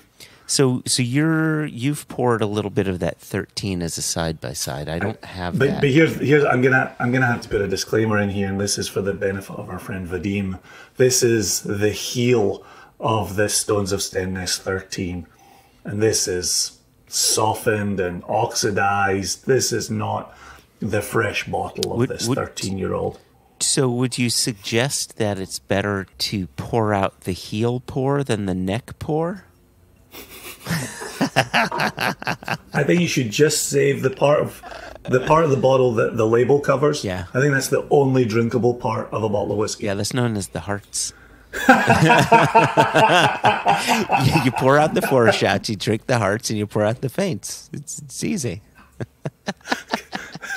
I'm going to think of that every time I look at a bottle of whiskey now.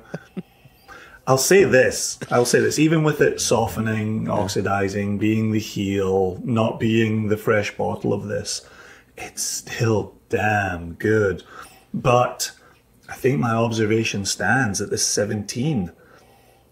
I think would triumph in a head-to-head, and that would be a glorious head-to-head battle. So with this in mind, let's, for the final time, because as you had mentioned before, this bottling is going on sale the day after this episode drops. So let us, for the final time, deliver the details of this whiskey, how people can buy it, how much it's going to cost, etc., what comes with it, etc. So, do you want to do that, Jason? I'll give part of that, and you can fill in any gaps. Look at that, sharing's caring. We are proud to collaborate with Water of Life Film on this, and we are excited to be putting together our own single cast nation viewing of the Water of Life film that will be followed with a panel. You and I will be on the panel, Greg will be on the panel. We're working out a special guest for that panel. That's going to be a ton of fun, and looking for another reason to hang out with members of the nation is always exciting. Yes. And so each bottle, each $195 bottle of sherried peated Orkney comes with a ticket to a viewing of the Water of Life film and an invitation to the Q&A panel. So it's really doing its best to be a collaboration here. Yeah. Where we're all in this. Members of the nation, Jason and Joshua of the nation, Greg of the Water of Life film and his team. It's all of us getting together, and we'll be dramming on this Orkney, this Stones of Stenness 17-year-old. That's going to be a fun thing for us all to be dramming on as you and I sit here sharing this with one another. The goal is to share it farther than that, wider than that. So Exactly. Yeah. So yeah, I'm excited to get it out there, get it poured. $195, one bottle per member to, again, spread the wealth. We've got almost 10,000 members in the nation now. This is going to be 320 bottles on sale. Yeah. It's going to sell out lickety split. Yeah, the only thing that I'll add is there may be some people saying, and I guarantee this is true, some people saying, I've already seen the film. Mm-hmm. Well, that's true. I guess you don't have to watch the film, though you're more than welcome to we'd love to have you watch come it. back. We'd love to have you come back. And just like any other film, we've all seen films more than once. And what'll be nice is rewatching the film, have it fresh in your memory for when the panel happens, right? That's going to change your movie-going experience. Yeah, I was going to add the same thing. You and I have watched the movie. We haven't watched the movie with the nation. Exactly, right? And there's a reason we do our 3M podcast, our Mates, Movies, and Malts, to be able to sit down, watch a movie with a guest, and know that there's nation members that are kind of watching that movie with us. Absolutely. And there's something special to be said for that. So don't let that hold you back. Buy the bottle, open the bottle, enjoy the bottle. Please, even if you've seen the movie before, watch it with us and then join the panel afterwards. I think it's going to be a great time. So details on when that movie will be happening, as well as when the panel will be happening, will be revealed shortly. Like Jason had mentioned, we're looking to bring in another panel guest or two. And as we solidify that, we'll push the details out as they come in. Yeah, Cool. Yeah, it's fun. Yeah, we always like these collaborations. It's good to have another one in the books. Mm-hmm. Just thinking, for the listeners asking, and how will we hear about the release of this? Well, the usual avenues. It will be announced on the Single Cast Nation Private Members Only Facebook group. It will be emailed to your inboxes with a link. Right. Yeah. I think that's really the two places, right? Yeah. So there'll be another one that's not necessarily on the front page of SingleCastNation.com. If you're not a Nation member already, then please go ahead, go to SingleCastNation.com, and there'll be a link. It says click to become a member. It's free to join. You just sign up with your name and your email address, and you punch in your address for when you want to buy a bottle. But once you do that, the welcome email after you've created a membership gives you a link to join our private members only Facebook page. And so that's where we have a lot of activity. We have close to 4,000 other Nation members on that Facebook page right now, so the conversation is great, and that's where we tend to drop a lot of information, sometimes even before email. So you'll definitely want to be a part of that. Just to close out this side-by-side, I remember pouring the Stones of Stainless 13 Hello from the Magic Tavern collaboration at the Seattle Jubilee. Yeah. And I remember telling people, this is a sherried, peated, just exuberant experience. Mm-hmm. And so many people across the table, and I distinctly remember James Foster standing across the table and just his eyes wide as saucers, just saying, I have to get a bottle of that. I have to. And pouring them side by side, the 17 has much more of that Highland wood smoke going on than the 13-year-old. Yeah. With that bit of sherry behind it. Gosh, what an experience. So, yeah, I stand by my original claim from memory that the 17-year-old is the big brother of the 13-year-old, a bigger, brawnier expression. I can't wait to have my own bottle. I just can't wait. Cool. So, do we have any mail to get to? And if we don't, then we may want to consider bowing out, letting our listeners go. I think we're good here. I think we've done exactly what we came to do. And it has been wonderful and delicious. There's a scene in Ghostbusters that I always think about this. When people talk about we came to do what we're going to do. There's actually two movies, Ghostbusters and They Live. And you got Bill Murray says, we came, we saw, we kicked its ass. And then you've got Rowdy Roddy Piper says, I'm here to do two things, chew bubble gum and kick ass, and I'm all out of bubble gum. That's a good line. I've always enjoyed that. Not necessarily the movie, not really my genre, but Rowdy Roddy Piper, definitely my guy, definitely my wrestler. Oh yeah, it was the story was great. The movie execution was not wonderful, but the story was phenomenal. Getting praline in the 17-year-old Stones of Sendness. Very nice. Yeah, there's like a nice hazelnut note running through that. Oh, I like that. Mixed with the chocolate, you have a little Nutella going on there. Okay, Joshua Hatton, let's go record the YouTube video. Let's do it after I tell listeners this. We may not have an email to go over today, but we would like to get one. So if you want to reach out to us, you can do so. Questions at onenationunderwhiskey.com. You can always reach out to us via Facebook. Just go to Facebook, look for One Nation Under Whiskey. You can message us through that.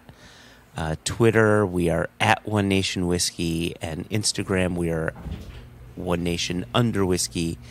And as usual, whiskey is never spelled with an E. We definitely don't do that. So when you search for us, don't use the E. And now, Jason, I deem us able, worthy, competent to let our listeners go.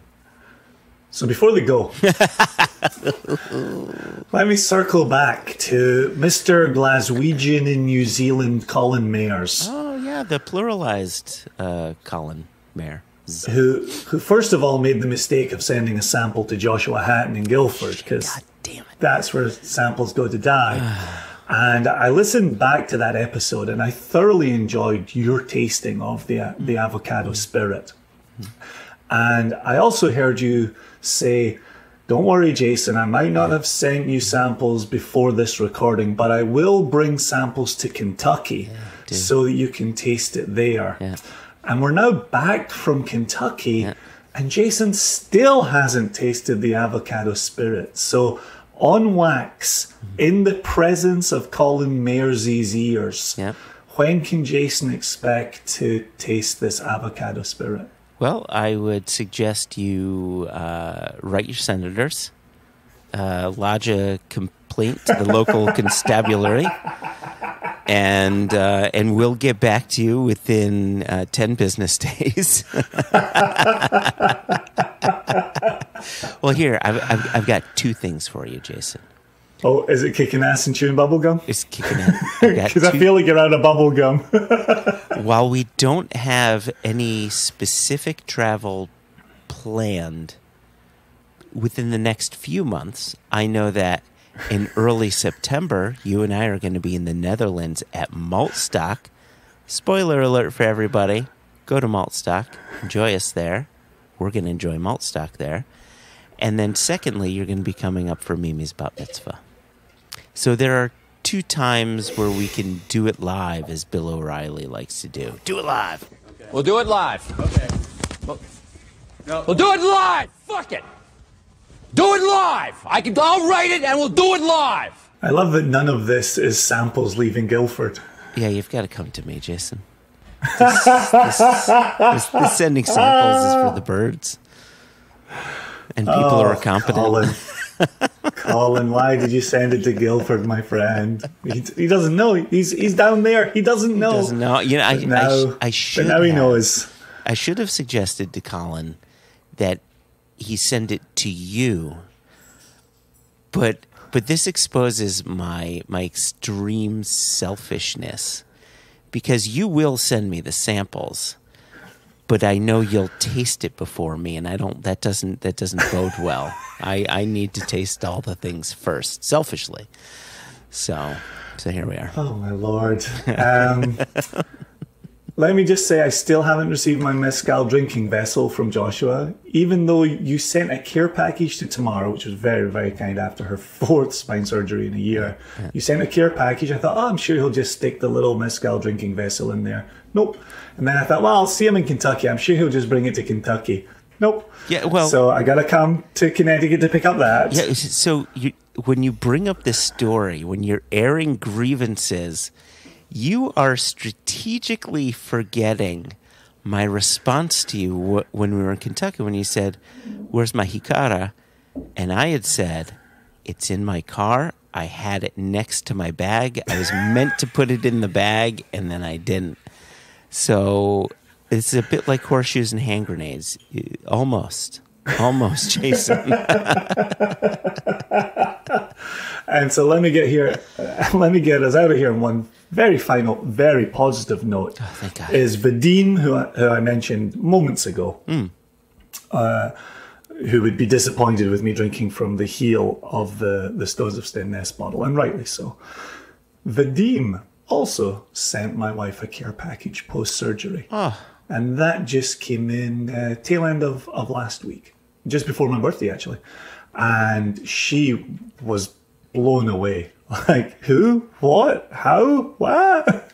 And so, Vadim, thank you ever so much. That was an incredibly kind gesture and really, really appreciated within the household. So we've got very kind listeners who send us things and even have been known to send my wife things. So my wife. Beautiful.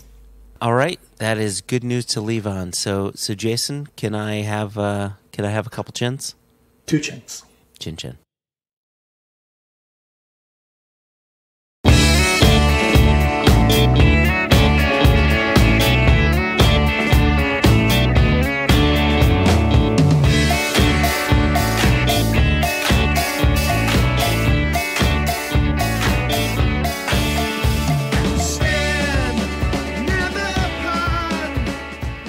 Hello, everybody. I'm